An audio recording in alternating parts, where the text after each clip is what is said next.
ఏంది ఎలక్షన్లు అయిపోయినాయి, మళ్ళీ ఇది ఎంత అయిపోయింది, సీఎం అయిపోయినాడు, ప్రధాని అయిపోయినాడు, మంత్రులు అయిపోయినారు, అంతా అయిపోయినాడు, ఇంకా కేతిరెడ్డిని ఇంకా ఏంది చెప్తున్నాడు ఏందని. సరే, ద బ్యూటీ ఆఫ్ డెమోక్రసీ, ప్రజాస్వామ్యం వర్ధిల్లాలని పెద్ద పెద్ద స్టేట్మెంట్లు ఇస్తూ ఉంటాం, అతిపెద్ద డెమోక్రటిక్ నేషన్ అని చెప్పి చెప్తూ ఉంటాం. కానీ ప్రతి చోట కూడా ఏం జరుగుతుంది, ఏం జరిగిందని నేను 2014లో చూసా. దొంగ ఓట్ల ఎక్కించుకునే కార్యక్రమం, దాని మీద విపరీతంగా ఫైట్ చేయడం జరిగింది. తర్వాత దాన్ని ఆధార్ కార్డుతో లింక్ చేయాలని తీసుకున్నారు, కానీ మ్యాండేటరీ కాదు అనేది కూడా ఒక లింక్ పెట్టి తీసుకున్నారు. ఎందుకంటే మనకు అలా దరిద్రం ఉంది. గ్యాస్ సిలిండర్లు కావాలన్నా ఆధార్ కార్డుకి లింకు కావాలా, లేకుంటే ప్రతిదానికి ఆధార్ కార్డుతో ఉండాలి అని చెప్తారు. కానీ ప్రజాస్వామ్యాన్ని నిలబెట్టేది మాత్రం ఆధార్ కార్డుతో మ్యాండేటరీ కాదు అని చెప్పి ఇచ్చినారు. మరి మిగతా దానికందరికీ మ్యాండేటరీ ఎందుకైందో, దీనికి ఎందుకు ఖచ్చితంగా ఇవ్వాలి అనేది మాత్రం మరి ఆదేశించలేకపోయింది. సరే, వాటి మీద, దొంగ ఓట్ల మీద అదేవిధంగానే ఇప్పటికీ కూడా ప్రతి నియోజకవర్గంలో 10 నుంచి 20,000 30,000 వరకు దొంగ ఓట్లతోనే ప్రజాస్వామ్యం గెలుపోవటంను డిసైడ్ చేసే పరిస్థితులు ఉన్నాయి. కానీ నన్ను ఎట్లాగో ఎలక్షన్స్ అయిపోయినాయి, ఓడిపోవడం జరిగింది. కానీ దీనికి సంబంధించి ఏ విధంగా ప్రతి ఒక్కటి చోట కూడా ఈవీఎంస్ అనేది ఇప్పుడు పెద్ద క్వశ్చన్ మార్క్.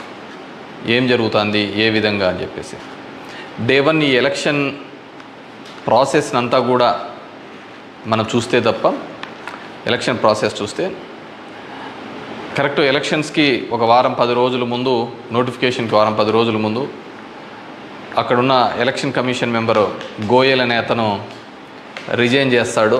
ఎందుకు రిజైన్ చేస్తాడో, ఏ దానికి చేస్తాడో తెలీదు.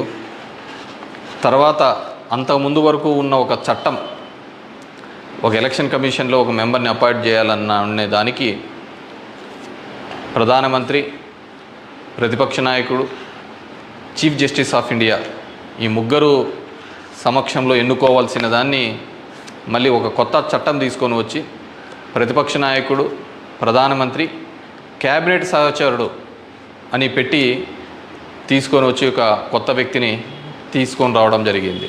అది మనం అందరం కూడా చూడడం జరిగింది. కానీ ఏం చేస్తారంటే బ్యూటీ ఆఫ్ డెమోక్రసీ, ఏ విధంగా కావాలంటే వాళ్ళ ఆ విధంగా చేయడం జరిగింది. ఈరోజు నేను కొన్ని ఉదాహరణలతో, నేను ఆంధ్రప్రదేశ్ దీని గురించి మాట్లాడితే మీరు ఇట్లా ఓడిపోయినారు కాబట్టి ఏమైనా చెప్తా అంటారు, ఏమైనా మాట్లాడుతూ అంటారు, ఏం అప్పుడు లేదా ఇప్పుడు లేదా అని కూడా మాట్లాడుతూ ఉంటారు. నేను ఇంతకుముందు కూడా చెప్పా, ఏ విధంగా కేవలం ఒకటి మాత్రమే ప్రశాంత్ కిషోర్ ఏ విధంగా చెప్తాడు, కేకే సర్వే అనేవాళ్ళు ఏ విధంగా చెప్తారు, లేకుంటే అశ్విని దత్ అనే అతను ఏ విధంగా చెప్తాడు 160 అని చెప్పేసి. ఎందుకంటే ప్రజల నాడి ఎవరికి దొరకలేదు, అందలేదు అనేది వాస్తవం. అలాంటప్పుడు వీళ్ళు ఏమాత్రం గ్రౌండ్ రిపోర్టు చేయని వీళ్ళకి ఏ విధంగా తెలుస్తుంది.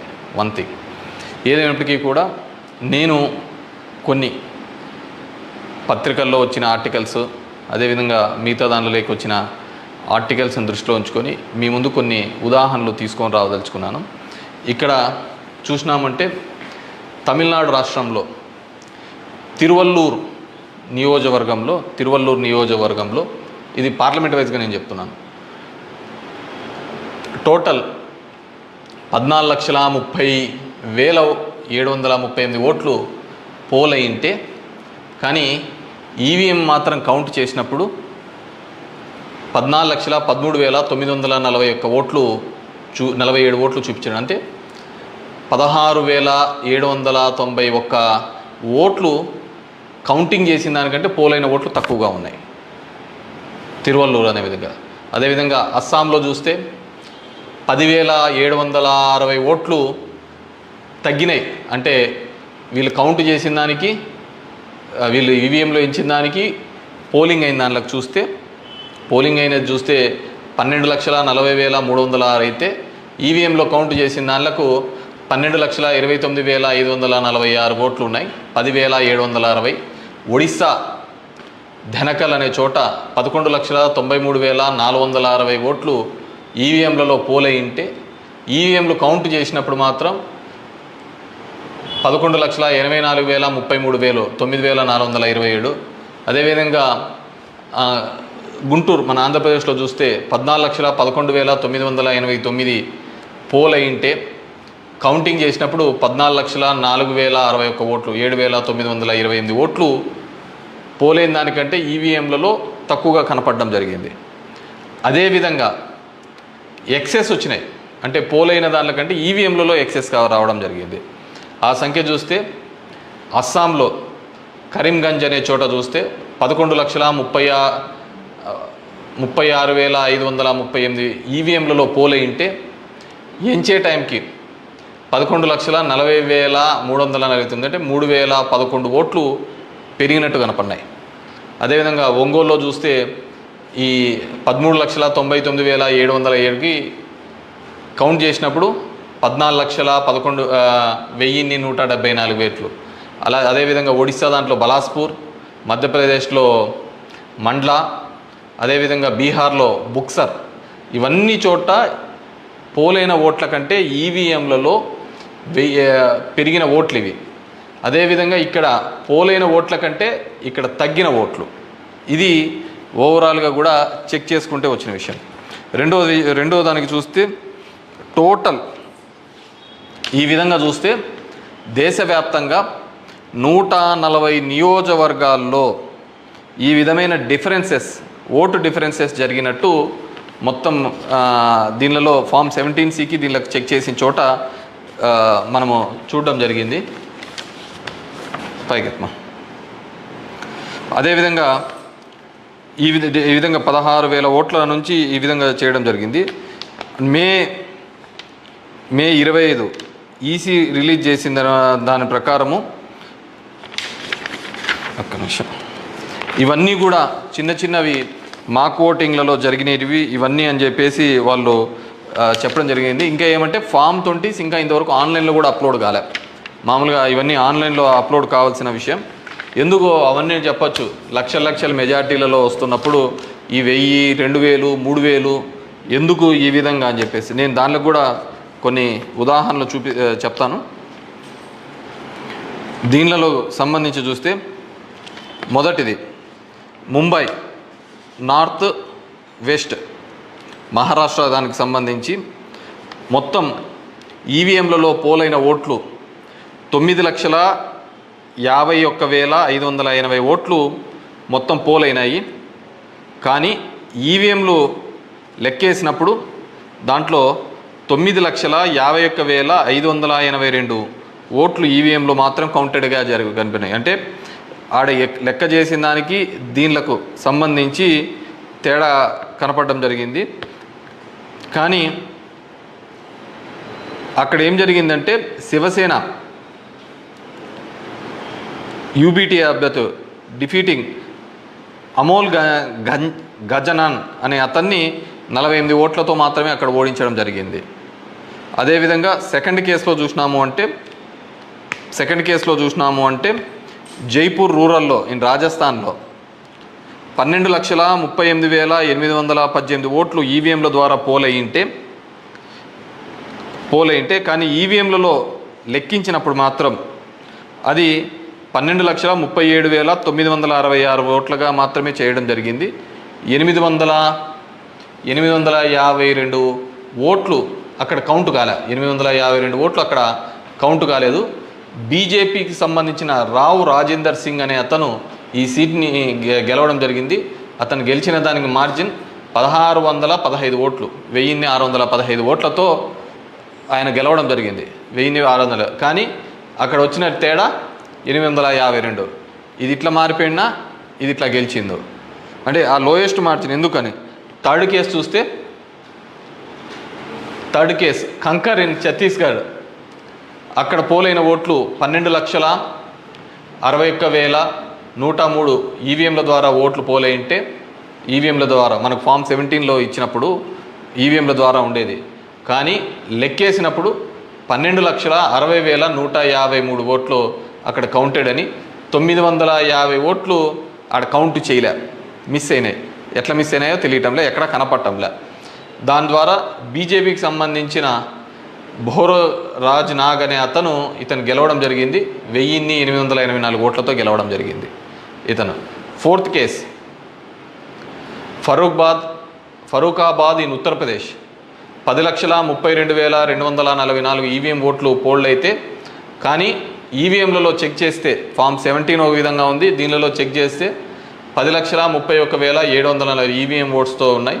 460 ఓట్లు కౌంట్ చేయలేదు. ముఖేష్ రాజ్పుత్ అనే అతను గెలిచినది 2,678 ఓట్లతో. ఇటు గెలుపోవటంలో కంటే మార్జిన్ కంటే అసలు ఈ ఓట్లను ఎక్కడికి పోతున్నాయి, ఎక్కడికి మిస్ అయిపోతున్నాయి. అండ్ ఈ కేసులలో చూస్తే ఇవి అసలు వీవీప్యాట్లను కౌంట్ చేయాలని, అదేవిధంగా 100% ఇవన్నీ మాల్ ఫంక్షన్గా జరుగుతున్నాయని చెప్పినా కానీ మార్జినల్ ఎర్రర్ అని, అదేవిధంగా సర్ప్లస్ ఓట్లు ఎందుకు వచ్చినాయనే విషయాన్ని ఇంతవరకు కూడా ఎలక్షన్ కమిషన్ చెప్పలేకపోయింది. అదేవిధంగా పార్లమెంట్ వైజ్గా ఎక్కడ తగ్గినాయి, ఏ విధంగా అని చెప్పేసి ఇంతవరకు ఒక స్టేట్మెంట్, ఒక రీజనబుల్ స్టేట్మెంట్ కూడా ఇవ్వలేకపోయింది. ఈవీఎంలలో ప్రతి దానిలోనూ కూడా ప్రతి పార్లమెంటుకు సంబంధించి ఈ విధంగా తక్కువ ఎక్కువ వచ్చినట్టు కూడా వాళ్ళు చూపించలేని పరిస్థితి. ఎందుకంటే ఇది గెలుపోవటంలో సంబంధించిన సమస్య కాదు. ఎలక్షన్ కమిషన్ ఇంకా ఫామ్ 20 అనేది అప్లోడ్ కాకపోవడం, ఎలక్షన్ కమిషన్ కేవలం ఒక 10 రోజుల ముందు ఎందుకు అతను రిజైన్ చేసినాడు, ఏ కారణాల వల్ల రిజైన్ చేసినాడు, ఎన్నుకునే పద్ధతిలో పాత పద్ధతిని తీసేసి కొత్త పద్ధతి ద్వారా ఎందుకు ఎన్నుకోవాల్సి వచ్చింది, ఎందుకు మిగతా వాళ్ళందరూ కూడా చాలా అర్లీగా ఇది 400 అని ప్రిడిక్ట్ చేస్తూ ఒక భావన చెప్పడం. మనం టీవీలలో కూడా చూసినామంటే ఆంధ్రప్రదేశ్లో 9:30-10 కల్లా కూడా అసలు కౌంటింగ్లో అనేది ఒక రీజనబుల్ రానిదే 100, 150, 120 అని ప్రొజెక్ట్ చేసినారు. అసలుకు వైసీపీ సీట్లు 25 కంటే దాటి చూపిలా. అసలుకు మొదట అర్ధ గంటలోనే మొత్తం నియోజకవర్గం అంతా ఏ విధంగా చూపిస్తారు, మొత్తం రాష్ట్రం అంతా ఏ విధంగా రిప్రజెంట్ చేస్తారు. సో ఆ విధంగా రిప్రజెంట్ చేయడానికి ఏంటంటే బేసిక్గా అక్కడున్న ఏజెంట్లు కావచ్చు, అధికారులు కావచ్చు, వన్ సైడెడ్గా పోవడం కోసం ఆ విధంగా చేసినారు. ఆ విధంగానే ఉండడంతో ఆల్మోస్ట్ వాళ్ళందరూ కూడా 10:30 నుంచి బయటికి రావడం మొదలుపెట్టినారు. ఏం జరిగింది అనేది అసలు ఎవరికే కానీ అర్థం కాలేదు. టీవీలలో చూసినాము అంటే అసలు 8:30 అంటే 9:30 కల్లా 100-150 సీట్ల లేక వచ్చేసినాయని ఎలివేషన్స్ అన్నీ ఇవ్వడం జరిగింది. సో ఏ విధంగా మీడియా ఎలక్షన్ కమిషన్ వెబ్సైట్లలో పెట్టలేదు, అక్కడ ఆ విధంగా ప్రాజెక్టు కాలేదు. కానీ వీళ్ళే మొదటే చేయడం వల్ల ఏంటంటే దానివల్ల ఏజెంట్లు అక్కడి నుంచి వెళ్ళిపోతారని చెప్పేసి, అదేవిధంగా ఉద్యోగస్తులందరూ కూడా వన్ సైడెడ్గా జరిగిపోతే ఏజెంట్లు అందరూ పోయినారంటే వీళ్ళు రాసుకునేదే రాత అయిపోతుంది కదా. సో ఆ విధంగా అబ్జల్యూట్ మెజార్టీస్ ఇదైతే అంటది.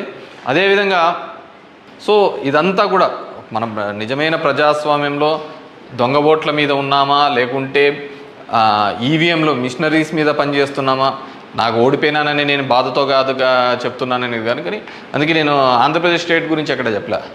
దేశంలో జరిగినది వివిధ దీనిలలో చెప్పేది. ప్రశాంత్ భూషణ్ కూడా ఆయన సీనియర్ లాయర్గా కూడా ఆయన కూడా పోరాడుతున్న సందర్భం చూసాం. సో ఇది మనం మాట్లాడకపోతే, ఎందుకంటే మేము ఎక్కడైనా ఊర్లలో పోయినా కానీ, ఊరు నుంచి వచ్చినా కానీ, టౌన్లో కానీ మిగతా వాళ్ళన్నా మేము వేసామని చెప్తున్నారు. మరి వేసింటే ఓట్లు ఎక్కడికి పోయినాయి, ఎవరికి పోయినాయి? ఎక్కడి నుంచో వచ్చి 3,000తో గెలుస్తామని చెప్పేసి ధర్మవరంలో 2 నెలల నుంచి చెప్తున్నారు. ఏ విధంగా ఆ ఫిగర్ అచీవ్ అయ్యి 3 నెలల నుంచి చెప్తుంటారు? So it's a big question mark.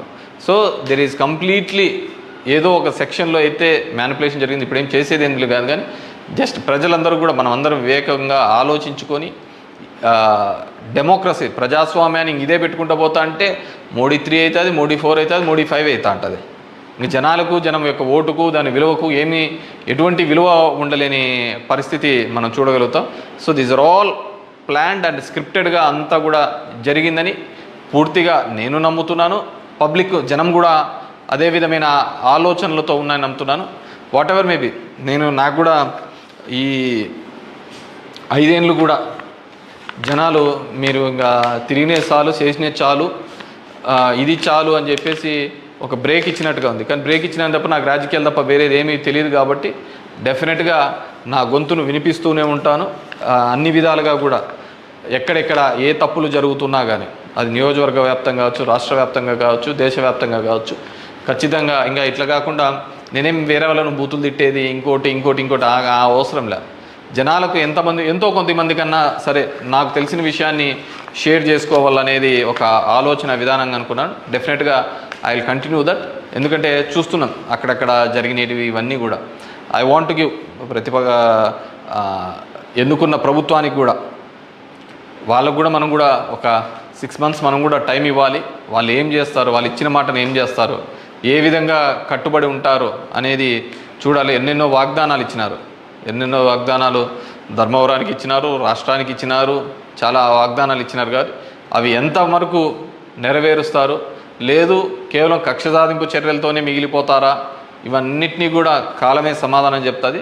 So అప్పుడు end of the day who is the best అనే పద్ధతికి మనం అందరం కూడా మాట్లాడుకుంటామని చెప్పేసి తెలియజేసుకుంటూ, ఈ ఈవీఎంస్లో జరిగిన ప్రతి ఒక్కటి కూడా మీ దృష్టికి తీసుకొని రావాలనే ఒక ఆలోచన. నాకు తెలిసిన డిఫరెంట్ పేపర్లలో ఆర్టికల్స్ డిఫరెంట్ వాళ్ళు ఇచ్చిన ఇన్పుట్స్ ప్రకారం నేను చెప్తున్నాను.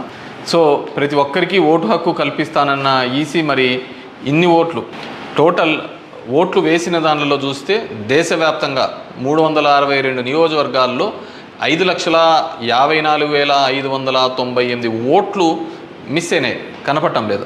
అది అంటే అది హెచ్చుతగ్గుల్లో కావచ్చు, దీనిలో కావచ్చు, కరెక్ట్గా రాకుండా అన్ని ఓట్లు మిస్ అయినాయి. మరి ఈ ఓట్లని ఎక్కడికి పోయినాయి? సో ఇదే పద్ధతిలోనే మొత్తం నడవాల్సిన పరిస్థితే అనేది కూడా మనమందరం కూడా ప్రజాస్వామ్యంలో ఉన్న ప్రతి ఒక్కరు కూడా మనమందరం కూడా ఆలోచించుకొని భవిష్యత్తులో దీని మీద మాట్లాడకపోతే నిశ్శబ్దంగా ఉన్నాము, వచ్చింది మన గవర్నమెంట్ ఎగలాడదామని, ఇంకోటి వచ్చింది ఇది అని చెప్పేసి వాళ్ళు చేసినారు. సరే సదరన్ పార్ట్ ఆఫ్ ఇండియాలో కొత్తగా తీసుకొని వచ్చినారు, కులం మతం అనే దాని మీద రాజకీయం తీసుకొని వచ్చినారు. కానీ ఇవన్నిటినీ కూడా ఆలోచించాలి. డెమోక్రసీని మళ్ళీ మనమందరం కూడా నిలబెట్టాలి అంటే కూడా ఇవన్నిటినీ కూడా ప్రజలు ఆలోచించుకొని వారి గలం ఇప్పి వారందరూ కూడా వీటి మీద మాట్లాడాల్సిందిగా కోరుతున్నాను. Thank you.